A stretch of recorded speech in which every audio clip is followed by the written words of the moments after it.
I found that nothing in life is worthwhile unless you take risks. Nothing. Nelson Mandela said, "There is no passion to be found playing small and settling for a life that's less than the one you're capable of living."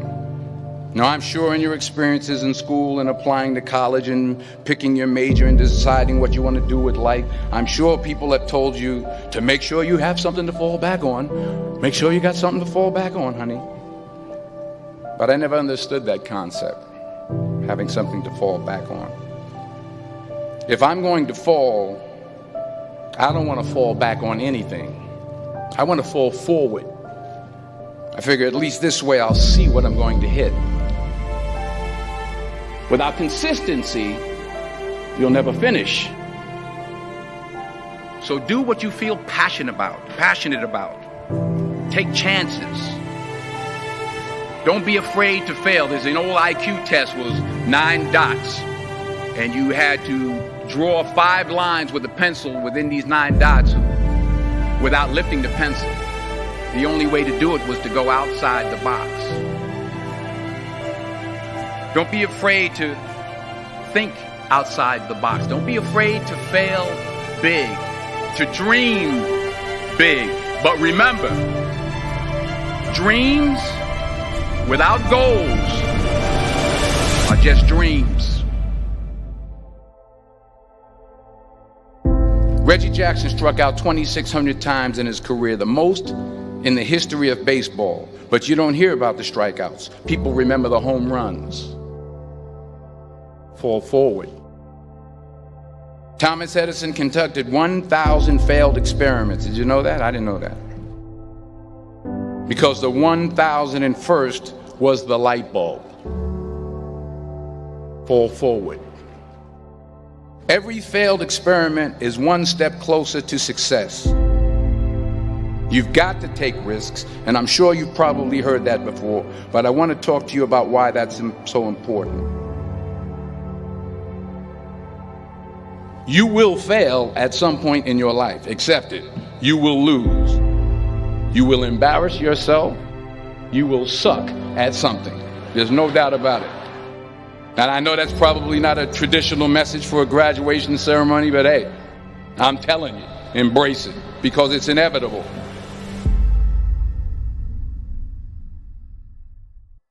In the acting business, you fail all the time. Early on in my career, I auditioned for a part in a Broadway musical.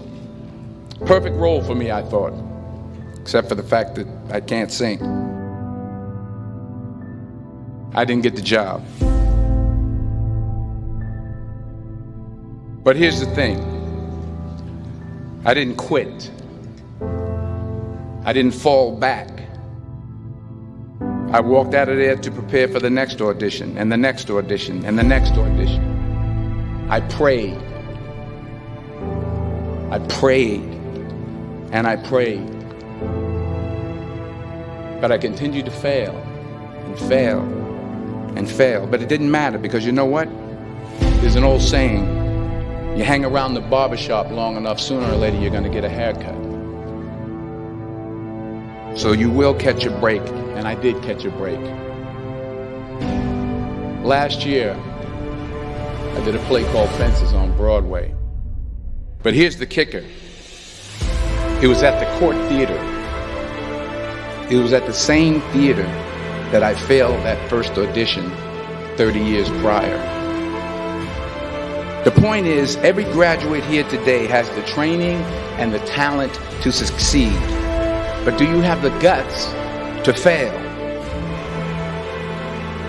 If you don't fail, you're not even trying. I'll say it again. If you don't fail, you're not even trying. To get something you never had, you have to do something you never did. Just imagine you're on your deathbed, and standing around your deathbed are the ghosts representing your unfulfilled potential.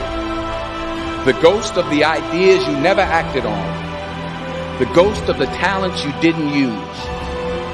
And they're standing around your bed, angry, disappointed, and upset. They say we came to you because you could have brought us to life, they say. And now we have to go to the grave together. So I ask you today, how many ghosts are going to be around your bed when your time comes?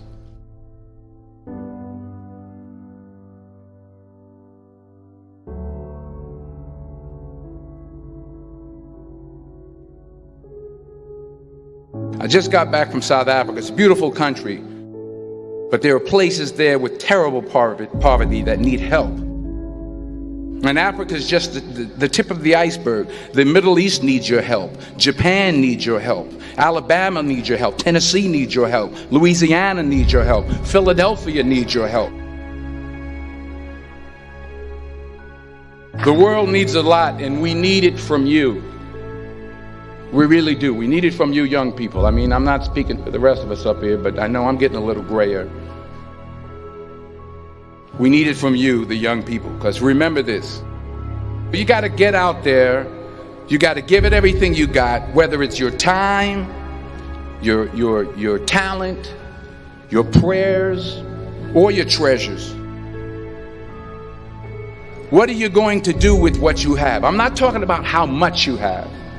Some of you are business majors. Some of you are theologians, nurses, sociologists. Some of you have money. Some of you have patience. Some of you have kindness. Some of you have love. Some of you have the gift of long suffering. Whatever it is, whatever your gift is, what are you going to do with what you have? All right, now here's my last point about failure. Sometimes it's the best way to figure out where you're going. Your life will never be a straight path. I began at Fordham University as a pre-med student. I took a course called cardiac morphogenesis. I couldn't read it, I couldn't say it, I sure couldn't pass it. So then I decided to go into pre-law, then journalism. And with no academic focus, my grades took off in their own direction. I was a 1.8 GPA. And the university very politely suggested that it might be better to take some time off. I was 20 years old. I was at my lowest point. And then one day, and I remember the exact day, March 27th, 1975, I was helping my mother in her beauty shop. My mother owned a beauty shop up in Mount Vernon. And there was this older woman who was considered one of the elders in the town. And I didn't know her personally, but I was looking in the mirror, and every time I looked at the mirror, I could see her behind me, and she was staring at me. She just kept looking at me. Every time I looked at her, she kept giving me these strange looks. So she finally took the dryer off her head and she said something I'll never forget. She said, "Young boy, I have a prophecy, a spiritual prophecy." She said, "You are going to travel the world and speak to millions of people." And in the years that followed, just as that woman prophesied, I have traveled the world and I have spoken to millions of people through my movies. Millions who up till this day couldn't see me, who up till this day I couldn't see while I was talking to them, and they couldn't see me, they could only see the movie. They couldn't see the real me. But I see you today, and I'm encouraged by what I see. And I'm strengthened by what I see. Because taking risk is not just about going for a job. It's also about knowing what you know and what you don't know. It's about being open to people and to ideas. The chances you take, the people you meet, the people you love, the faith that you have, that's what's going to define you. Never be discouraged. Never hold back. Give everything you got. And when you fall throughout life, remember this: fall forward.